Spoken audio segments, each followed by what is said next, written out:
Notre invité ce matin, François Rebsamen, ministre de l'Emploi et du Dialogue Social. Bonjour. Bonjour. Merci d'être avec nous. Nous avons eu le chiffre de l'INSEE il y a quelques minutes. Croissance nulle en France au premier trimestre, 0, tout simplement.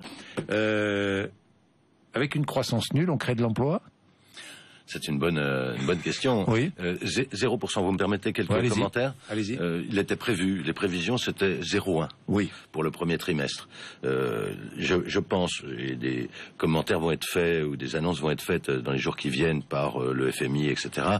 Les prévisions de croissance qui concernent notre pays, 1% pour cette année, seront tenues? Seront confirmées. Vous pensez que le 1% cette année sera tenu? Oui, seront déjà confirmées par les instituts, OCDE et FMI, et ensuite tenu. Il y a eu l'année dernière, ça ne s'est pas vu, et on peut pas faire que le commentaire quand c'est mauvais de 0,1 et pas le faire quand c'est positif de 0,1. L'année dernière, c'est terminé sur une prévision sur un résultat de 0,3, donc plus 0,3. Oui, 0,3 l'année dernière. En début d'année, il était prévu moins 0,1. Oui. Et il y a eu au dernier trimestre un fort rebond d'investissement. Oui. Donc le premier trimestre, au niveau des entreprises, est un léger recul de l'investissement, ce qui explique le 0%. Recul de l'investissement et recul de la consommation des ménages. Et recul de la consommation. Il y a les élections, je me permets de le dire, les élections municipales, ou les élections en général, c'est jamais un bon moment pour la consommation, la cohésion nationale, le développement. On voit toujours une période. C'est pas la faute des élections quand même si les gens ne consomment pas, c'est parce qu'ils n'ont pas de pouvoir d'achat. 0 ou 0,1, c'est vraiment l'épaisseur du trait. Et l'engagement qui est pris, 1%, il sera tenu. Bon. C'est important. Avec 0%, on ne crée aucun emploi, on en perd. Hein. Avec 0%, on ne crée pas d'emploi. On en perd. On n'en perd pas forcément, mais on n'en crée pas. On n'en crée pas, ça c'est certain. On en crée entre 1,5 et 2%. Ça dépend de la nature de la croissance, mais une fois qu'on a mis en place tous les dispositifs de lutte pour l'emploi, ça c'est mon travail, après il faut la croissance, c'est vrai. Et la vérité, on les a vus dans les chiffres du chômage du premier trimestre, puisque j'ai publié, mon prédécesseur a commencé, j'ai continué. Il y a eu un mois de mars qui était meilleur que le mois de février, mais bon. C'est donc la courbe de la croissance qui s'inverse, quoi. Non, mais bon, ça aurait jamais. Non, mais pardon. Vous savez, c'est un plaisir sur la courbe du chômage. Moi, je n'en parle plus. Pourquoi? Michel Sapin avait promis l'inversion. Il l'a inversé. Moi, je le dis ici ce matin. Il l'a inversé.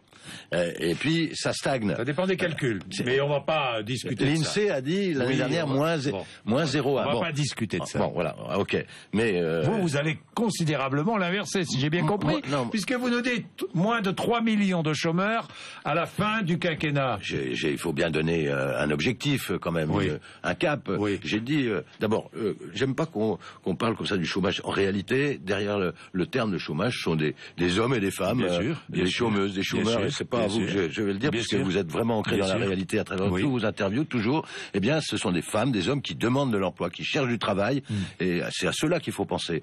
3 349 000 aujourd'hui, c'est insupportable. Moi, c'est vraiment quelque chose. Donc, je voudrais diminuer le nombre de chômeurs. Voilà, je dis les choses assez simplement, et le ramener le plus près possible, les 3 millions de alors, je vais revenir aux solutions, le pacte de responsabilité, les propos tenus hier par Pierre Gattaz, qui était à votre place, le président du MEDEF, mais je voudrais regarder l'actualité du jour, le décret, on parle de patriotisme économique, de protectionnisme, un certain nombre d'investissements étrangers en France qui seront soumis à l'autorisation du gouvernement.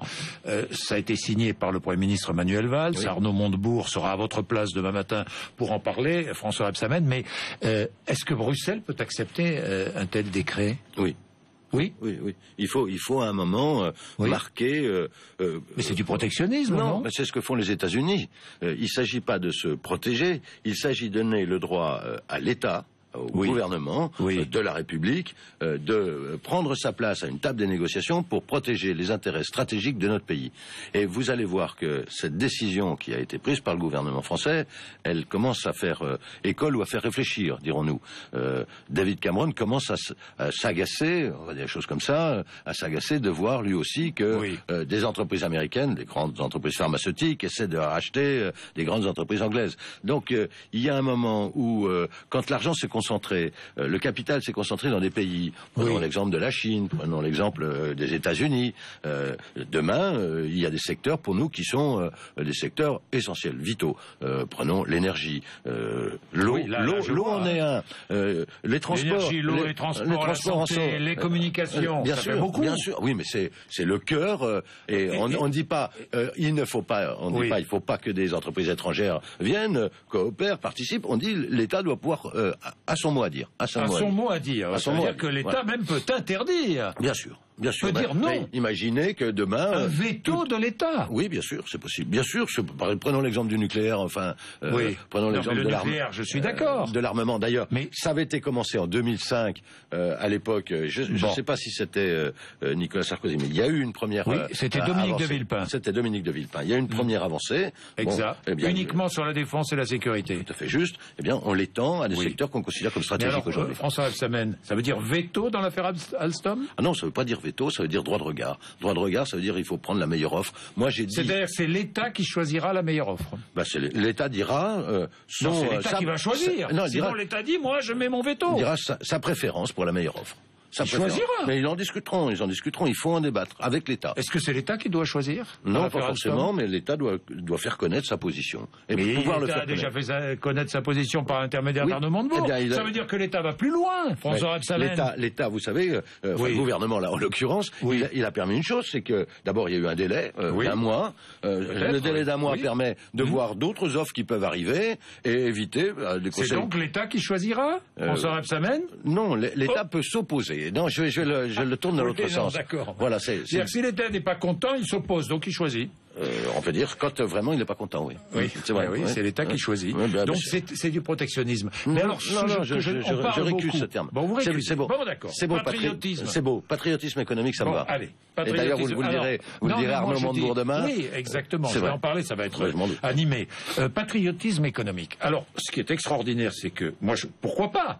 Mais alors, parallèlement, puisqu'on parle beaucoup d'Europe en ce moment, l'Europe est en train de négocier des accords de libre-échange avec les États-Unis. Est-ce que ce n'est pas contradictoire, non, franchement? Il faut du libre-échange, mais il faut du juste échange. Libre-échange, mais enfin, c'est l'État qui décide. Il faut des négociations de libre-échange, mais il faut du juste échange. Et quand on considère que les intérêts stratégiques d'un pays sont en cause, eh bien, il faut les protéger.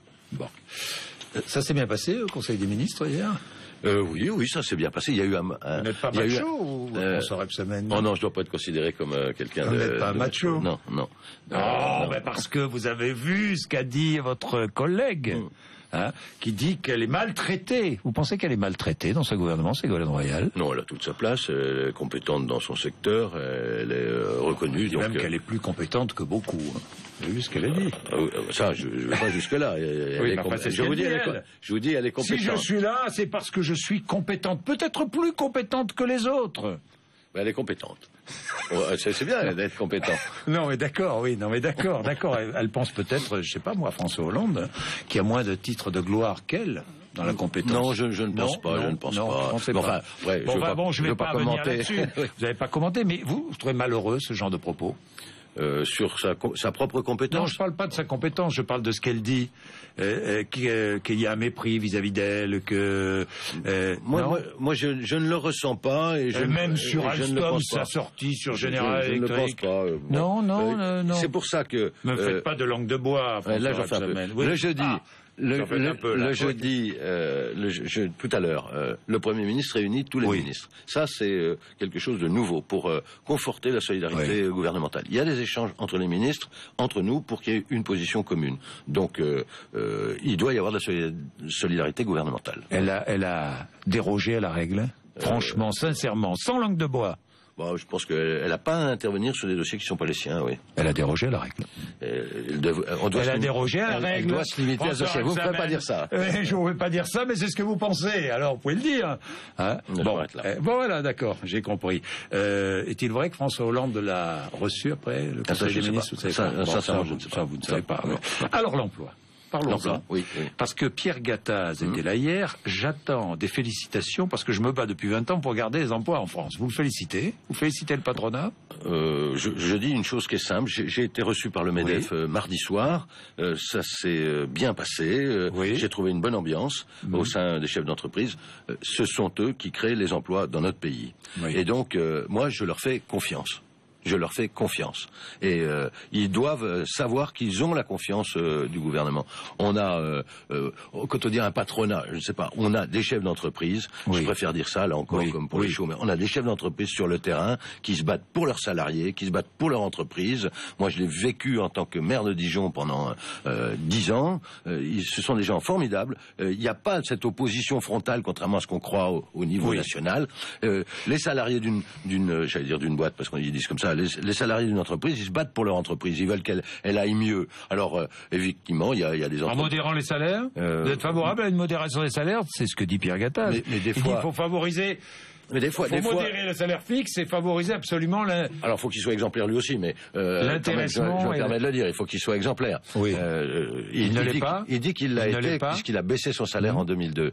Donc, moi, je veux bien, mais il a une responsabilité plus grande que chef d'entreprise, il est le patron du MEDEF. Et donc, en tant que patron du MEDEF, il est plus regardé que les autres. Donc, ses faits sont analysés, non pas comme juste un chef d'entreprise qui réussit, puisqu'il dit que ce qui est vrai, son entreprise réussit. Faut-il modérer les salaires? Dans certains cas, oui. Je vais vous répondre, dans certains cas, oui. Il y a des négociations annuelles.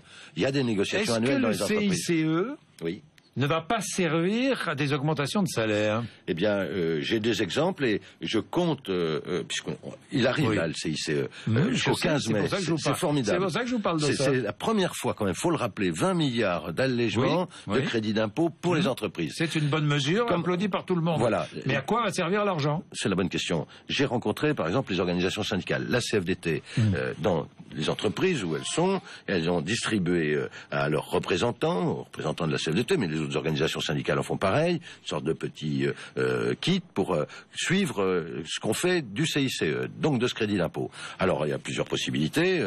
La première, c'est d'investir ou de faire de la formation pour les salariés, d'embaucher des apprentis, c'est très important, l'apprentissage, ou d'augmenter les salaires, ou d'embaucher.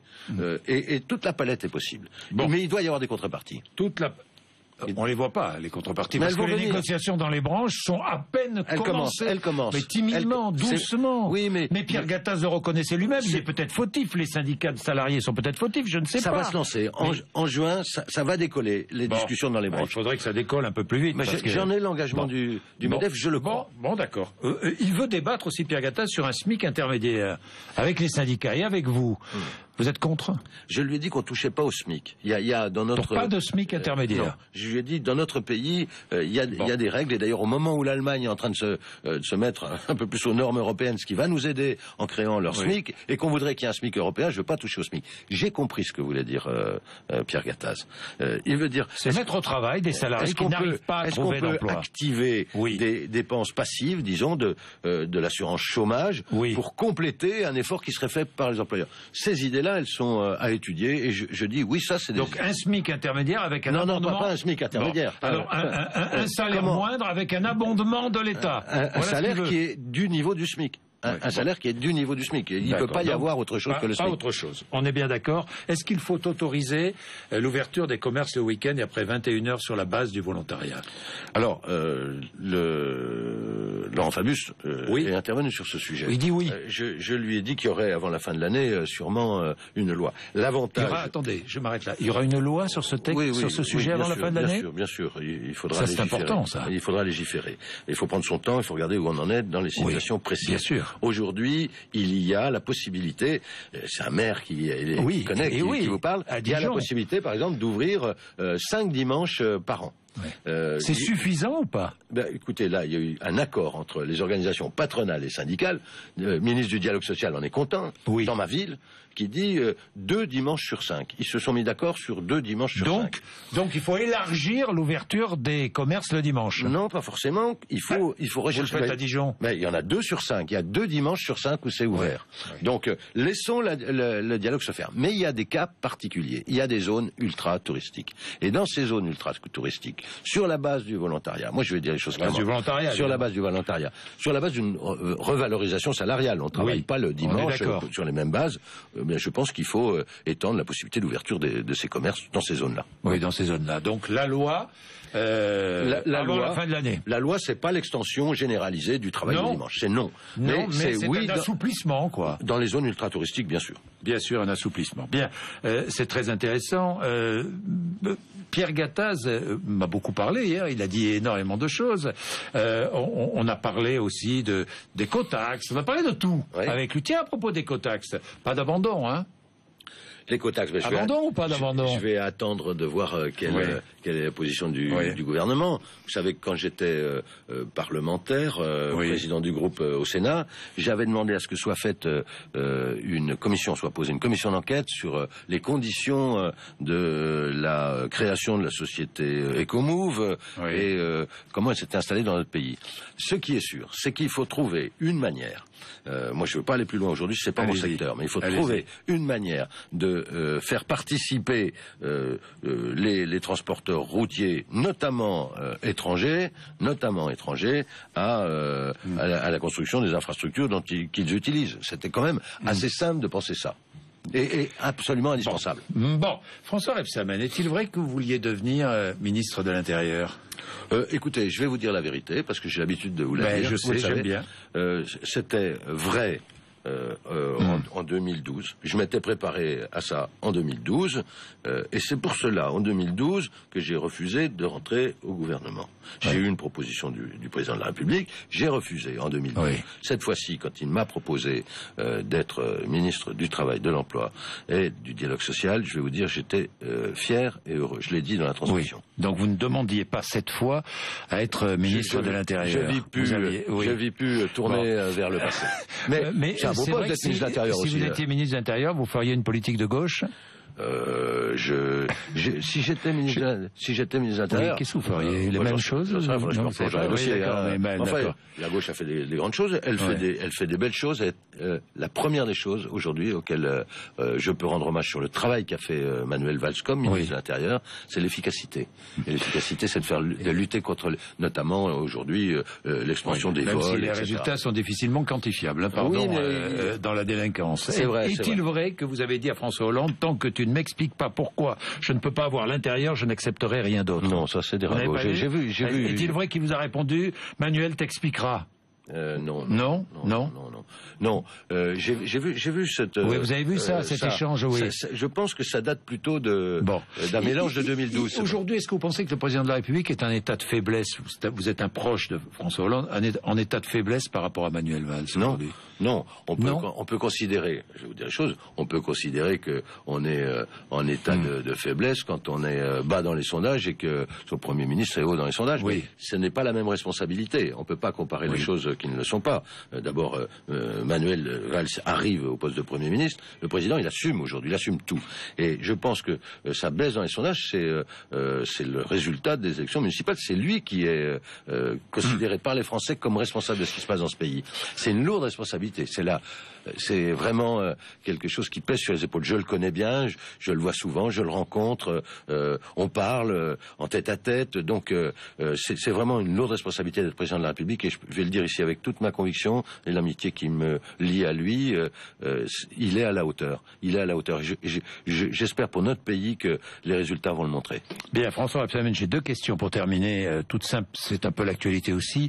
Ce soir, lors d'une émission de télévision, intervention de Dominique Strauss-Kahn sur l'Europe, sur l'euro, sur la politique conduite. Est-ce que vous souhaitez le retour de Dominique Strauss-Kahn en politique? Non, je crois que c'est impossible. Impossible? Je crois que c'est impossible. Impossible? Je crois que c'est impossible. Je crois que... Pourquoi? Je pense que pour la dignité, il y a des affaires judiciaires qui se poursuivent. Je pense que c'est pas possible. J'allais presque dire, je le regrette, parce que c'est quelqu'un qui a des talents, un talent d'économiste incroyable, mais c'est impossible. On peut pas avoir fait ce qu'il a fait et vouloir revenir. Merci François Rebsamen, 8h56. Vous êtes sur RMC, BFM TV. Merci Jean-Jacques Bourdin. Merci.